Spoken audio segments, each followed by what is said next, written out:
Hello, welcome back here to Lady Loves Said Reads. My name is Jessica, and in this video, I'm going to do yes, no, maybe for all the books I've read so far this year.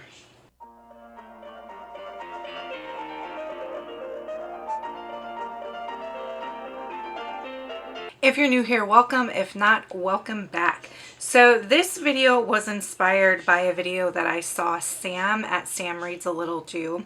And she based the video on a trend going on around Bookstagram where people will hold up a book that they've read and say, yes, no, maybe for a recommendation. And I just want to go through, like Sam did, all of the books that I've read so far in the first half of 2025 and say, would I recommend them? Yes, no, maybe. As I go through this, I will share the genre and the target audience for the book. And when I do my recommendation, I'm recommending it based on the assumption that you as a reader might be someone who enjoys that genre. So like if it's a cozy mystery, I'm going to assume that you enjoy reading cozy mysteries when I make the recommendation. If it's a yes, I feel like that's obvious. If it's a no, I feel like that's obvious. For maybes, I will go ahead and explain why it's a maybe. But we've got 70 books here to discuss. So I'm not going to spend a ton of time on each book as we go along. And I'm just going to talk about them in the order that I read them this year. I do sometimes read some dark and twisted stories, so before picking up any of these books that I mention, please check your trigger warnings if there's anything that you're sensitive to. I don't share triggers in my videos because I do think that they are spoilery. However, if you have any concerns about anything, I recommend checking out the app Storygraph. Storygraph provides some really good information on potential triggers in books. Okay, without further ado, let's just dive right in. First, The Disappearance of Astrid Bricard by Natasha Lester. This is an adult historical fiction. Yes. The Ghostly Grounds, Murder and Breakfast. This is book 1 in the Canine Casper Cozy Mystery series by Sophie Love. Maybe. I say maybe because in this series, consistently, the actual crime doesn't happen until about halfway through. So the mystery part doesn't happen until about halfway through the book. And I know some cozy mystery readers don't love that. The Brothers Hawthorne by Jennifer Lynn Barnes. This is book 4 in the Inheritance Games series. It is young adult thriller.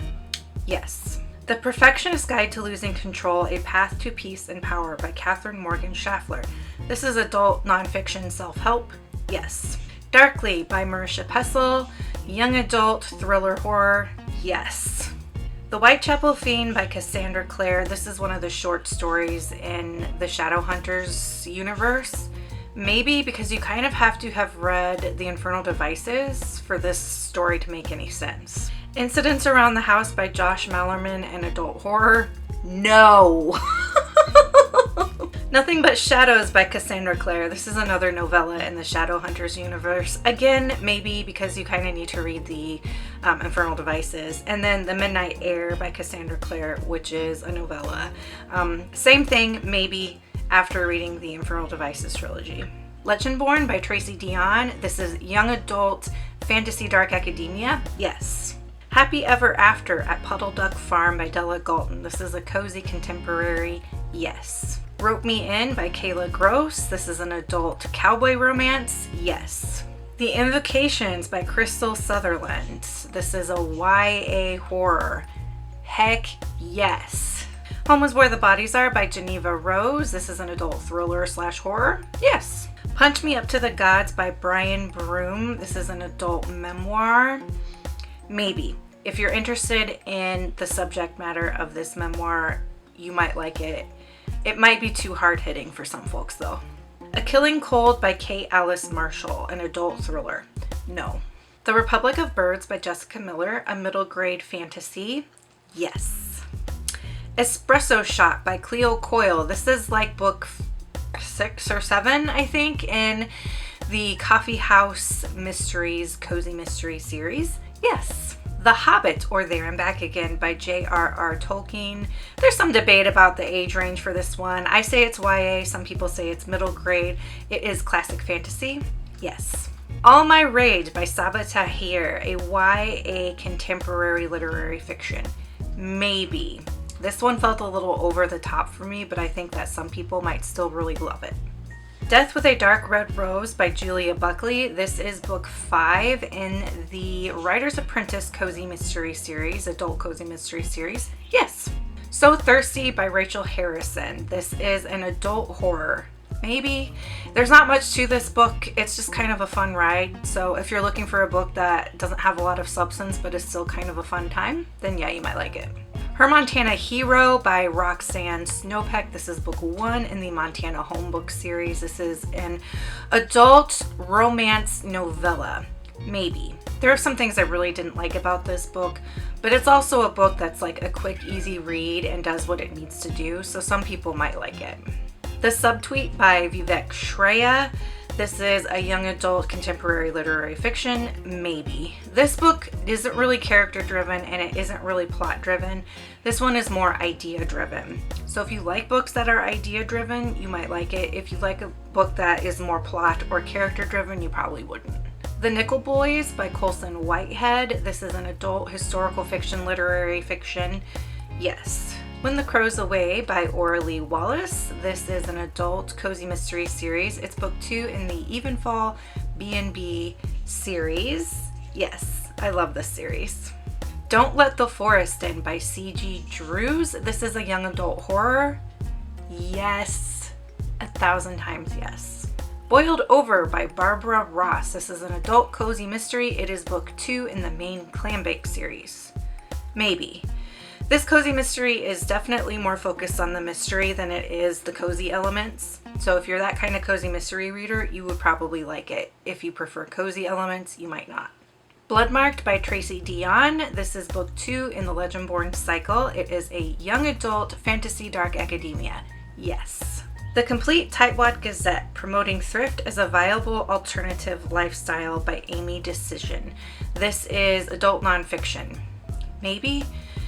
This is pretty outdated, but for me it helps me with some mindset kinds of things. So I would recommend actually not buying this book. Try and get it through your library and see if you actually like it first. Toxic Toffee by Amanda Flower. This is an adult cozy mystery. It is book 4, I think, in the the Amish Candy Shop cozy mystery series. Yes. A Soft Place to Land by Janae Marks. This is a middle grade contemporary. Yes. One for the Money by Janet Ivanovich. This is an adult mystery. It's book 1 in the Stephanie Plum series. Maybe. Some parts of this for me were a little dark and uncomfortable and honestly scary, which I was not expecting for this kind of a book. And it centers around just this one character who SAs other characters, and he creeps me out so much. He's like nightmare fuel for me. If you are going into this expecting a light book, it's not. If you're going into this expecting something that's a little bit more gritty, you might like it. The Bletchley Riddle by Ruta Sepetys and Stephen Sheinkin. This is a middle grade historical. Yes. The Ghostly Grounds, Death and Brunch by Sophie Love. This is an adult cozy mystery series, book 2 in the Canine Casper cozy mystery series. Maybe. Again, because the crime usually doesn't happen until about halfway through the book. Pictures of You by Emma Gray. This is an adult contemporary literary fiction. Maybe.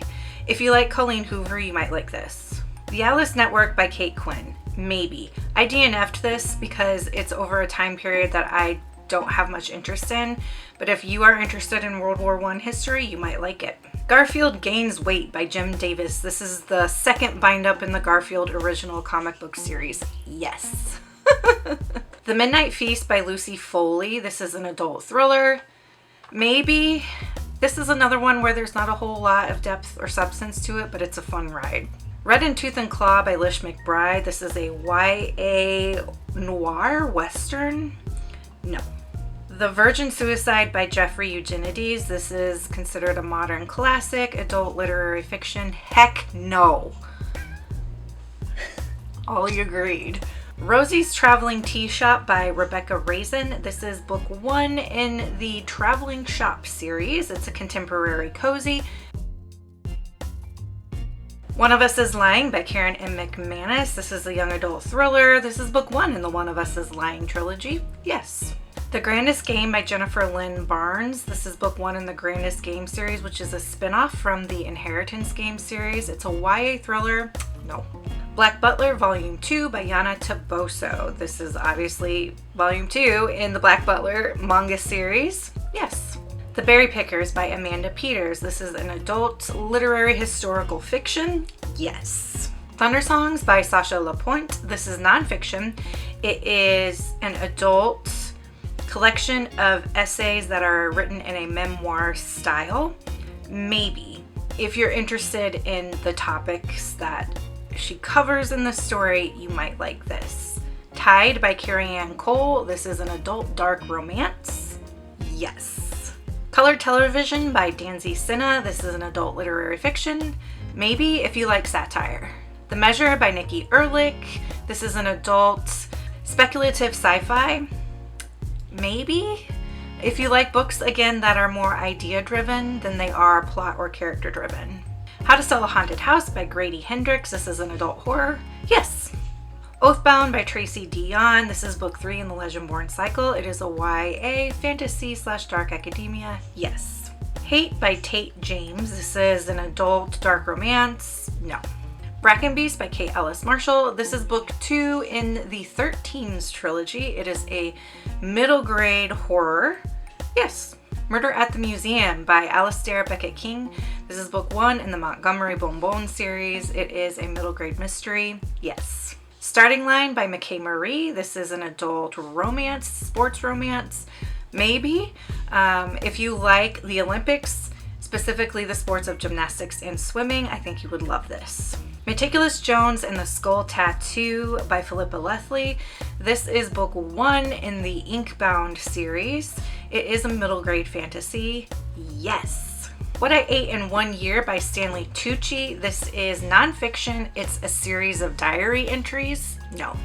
Acts of Desperation by Megan Nolan. This is an adult literary fiction in the subcategory of unhinged women. Yes. Shred Sisters by Betsy Lerner. This is an adult literary fiction.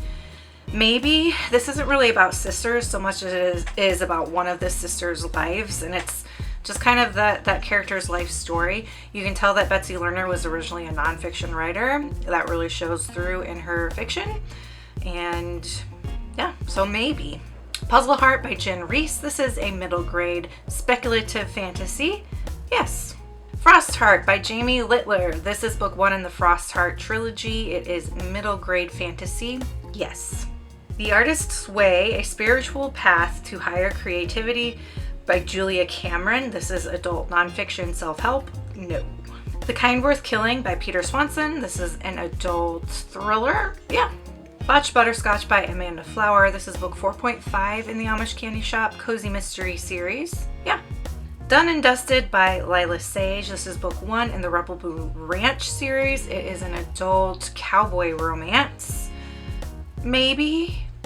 This one is fun, but it lacked a little bit of character depth. So if you like more fun, easygoing reads, you might like it. Legends and Lattes by Travis Baldry. This is book 1 in the Legends and Lattes series. It is adult cozy fantasy. Yes. Dungeons and Drama by Kaylee Boyce. Nope, Christy Boyce. This is a YA contemporary romance. Maybe if you like Dungeons and Dragons and like gamer and live action roleplay culture, you might like it. If you like musical theater, you might like it. I think this is age appropriate for a young adult romance. So if you enjoy those, you might like it. Adult Children of Emotionally Immature Parents by Lindsay C. Gibson. This is an adult nonfiction psychology research / self-help. Maybe. This book is more heavily leaning into explaining the consequences of what happens to children when their parents are emotionally immature. And it doesn't do a whole lot explaining like how to actually recover from that. So this might be useful for people, it might not. And then Malice by John Gwynne. This is an adult high fantasy. Maybe. This you might like if you're a fan of Game of Thrones, but don't want to have to think as hard as you have to think when you read Game of Thrones. those are all the books that I've read so far this year and my yes, no, or maybe recommendations for them. Have you read any of these? Do you agree or disagree with my ratings? Yeah, let me know. And for the emoji, if you want to leave me an emoji to let me know you're here, leave me either like a thumbs up or a thumbs down emoji for like yes, no. And until next time, make sure that you continue to read good books, drink good coffee, take care of yourselves and each other. Bye.